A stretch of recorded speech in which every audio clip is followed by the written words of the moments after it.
Alrighty, today as a resource constrained AI developer for the moment, I just wanted to throw out an evaluation of X, more specifically Grok, as a great choice as a poor man's AI tool.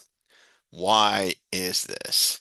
Well, if you pony up the premium account for X, you get this little checkbox, which means nothing. And then it's kind of interesting because for a brief period of time, the AI lost its kind of sheen. So I took it off. I'm gonna have to put that back in there. But the you do get a slight boost in X, but if you look like things that I post, I've got 800 followers and maybe nine people will see this link on their screen. Maybe one will click it. I guess that's not too bad. If I was fully going to use X/Twitter for engagement, I've had this account on a previous incarnation where in the I had about 20 to 30 times as many, well, 20, say 20 to 25 times as many followers. This account was a totally different emphasis, though. It was kind of political, which I'm trying to steer away with. And you can see it kind of oozing in here. We had a unique thing happen today where we had the political and the AI kind of collide. So if you want to see that, go to my channel and watch this video here. But anyway, back on point. If you spend 84 bucks, you get a slightly boosted X account that allows you to like delete or make edits to things for an hour. Um, you get a slight boost in where your posts are seen or how often. That is nothing. What you do get though is you get this.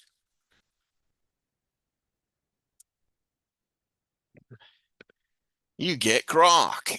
And this story is interesting to me. I'm going to check these out once this video is over. But Grok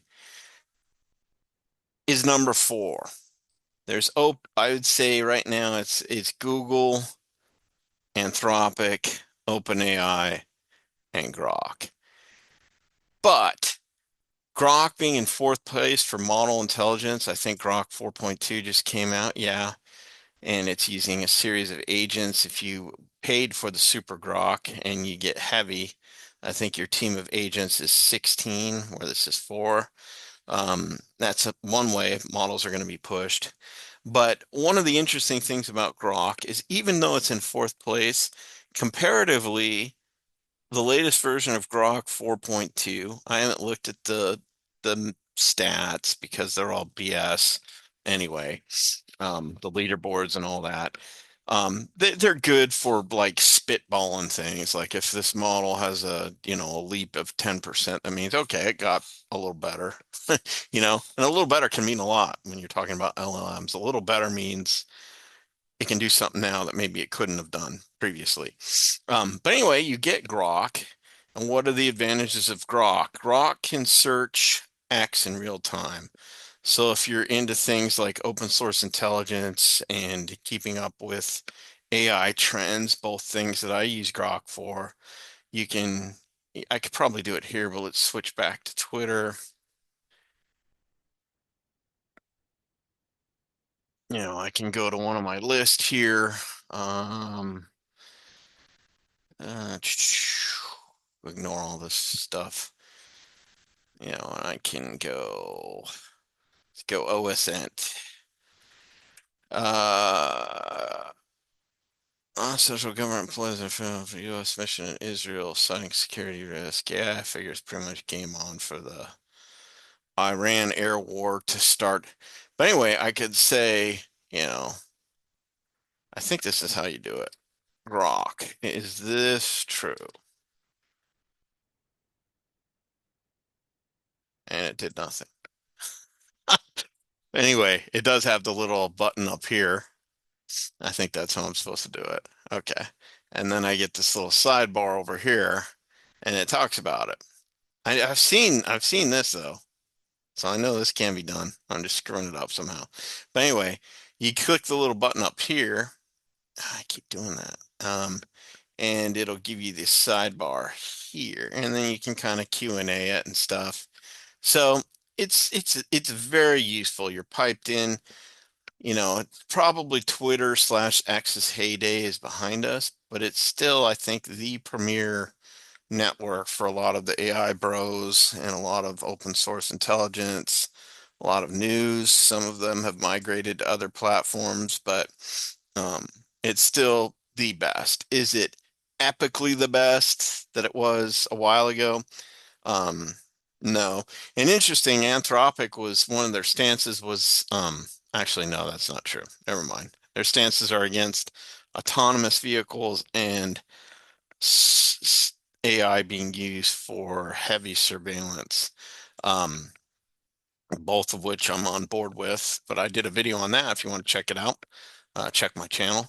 Um, but anyway, this is useful. And then just besides that, if you go back to Grok here, you've got a fairly competent AI model that has it's a little bit behind on agentic stuff. It doesn't have a CLI built in like that you can download yet, if it ever will.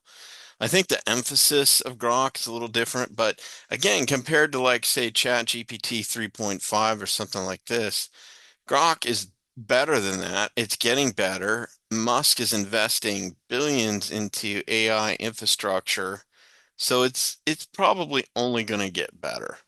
So for 85 bucks, I mean, there are rate limits on this, but for, your average use, you will very rarely hit those rate limits.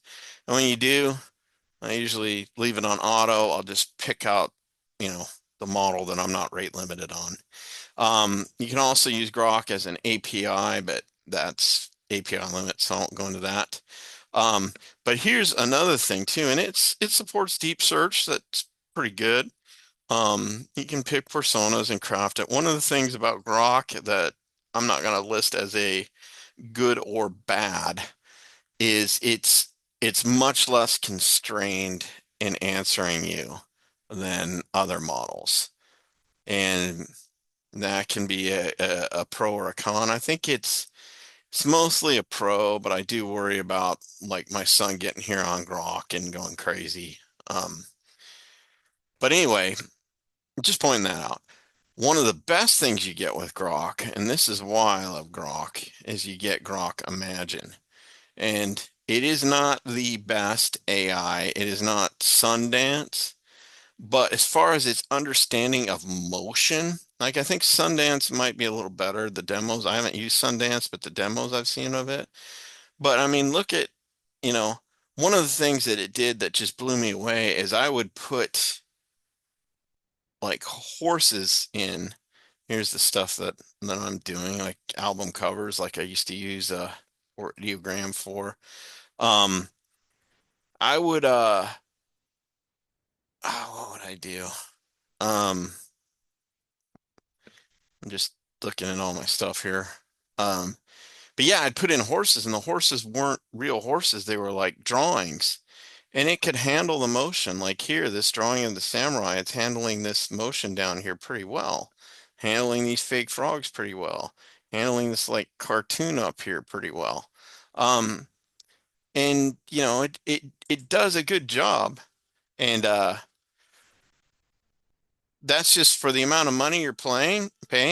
It's pretty amazing what you get. And there are high usage limits on this. Uh, I mean, you can crank out tons of images. Um, and like here's some figurines, and I did them on green screens, and then I would take the green screen out, and I made, tons of little markers for maps or figurines for maps for like role-playing games and stuff like that. Um, so it's and then I made my little videos for my posting song music. This one didn't turn out quite right because it would have been awesome if that gun effect, like the first 10 minutes, the first part of it's pretty cool. But anyway, you can iterate over videos, you can edit images. You can like here, like I was doing, uh, like here's my little screen self here. So I just go up here whenever anytime I want to do a new video cover, and I go, make make his. I guess I should go down a little bit. Make his. If it will let me type, make his eyes red. Change nothing else except make the text say Grok, Grok. Imagine is awesome. All right. And it moves along pretty quick. And you can make about probably I built myself a little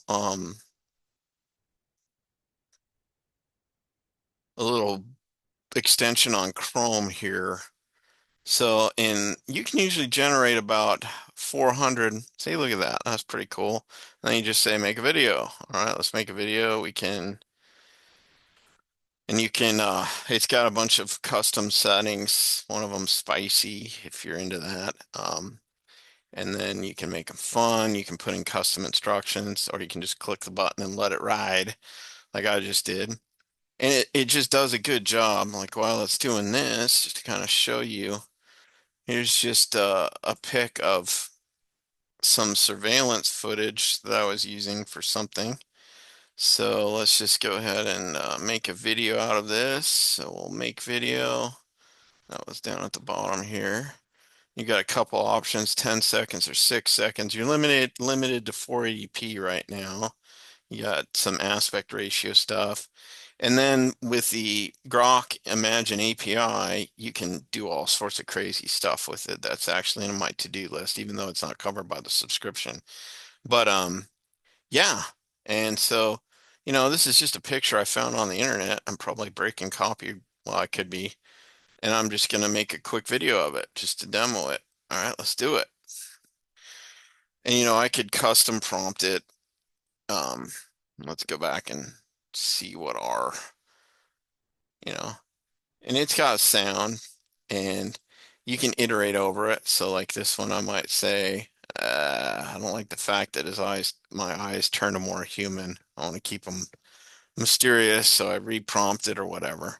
But, you know, it's got code on the screens, it handles, I mean, it's creating a voice. I'm not sure if you can hear it. And it'll come up with just its own sayings. That graph was kind of floating out away from any screen. It's just an aerial graph. But anyway, yeah, you can do a lot with this. I've made a whole short film based on using Grok Imagine, where some Roman soldiers go in the mythical forest and meet their demise, kind of based on I forget what legion it was that was destroyed um, in Rome, or in Germany. And you can see that if you want by looking into my channel. But anyway, you get this. So you get an image editor, and you can do crazy stuff with it. You can iterate over it, and you can bring other things into it now. It works slower than obviously Nano Banana or something. But let's say this. See, there we go. There's it made that for us. So that's kind of, although that person ghosted out for no reason. So yeah, this is ghost footage. This person's an alien. They didn't really exist. And we used our AI tech to figure that out. But anyway, yeah, you've got projects kind of like what OpenAI does. It does know about you. I think it's got memory, but I don't know if it's anywhere like Claude, Opus, or OpenAI's ChatGPT has memory. But for 85 bucks, something you can chat with every day, and you can do voice with it too. And you got a couple different voices, just like kind of OpenAI. You've got a video editor, chat, and you've got a X enabled uh, AI that can scan X for the latest news and stuff. I think it's a good deal for 85 bucks. If you had 85 bucks and that's all you could spend on AI for the whole year, Grok is it. And so I give props to them. And I think that their fast iteration and all the money that Elon's throwing at this, it's going to get better faster. And again, you do have to iterate over it a couple times, but you probably have to do that with almost everything, seed dance notwithstanding. Um, and then, like this, I've got Python scripts where I could take the first and the last image, and then I could feed the last image back and try to get some continuity going to get past that 10-second limit. Obviously, there's better, but for the amount you're paying, this is really, really, really good. Um, so I played around with a lot of image editors, and up till about 2 months ago, a lot of video models. And I'm telling you, Grok Imagine is very underrated. And so for 85 bucks, just again, you get all that, which is, in my view, that is a good deal and should not be overlooked. So that's all I got. Thanks for watching. Take care. If I can get it to stop recording. Here we go.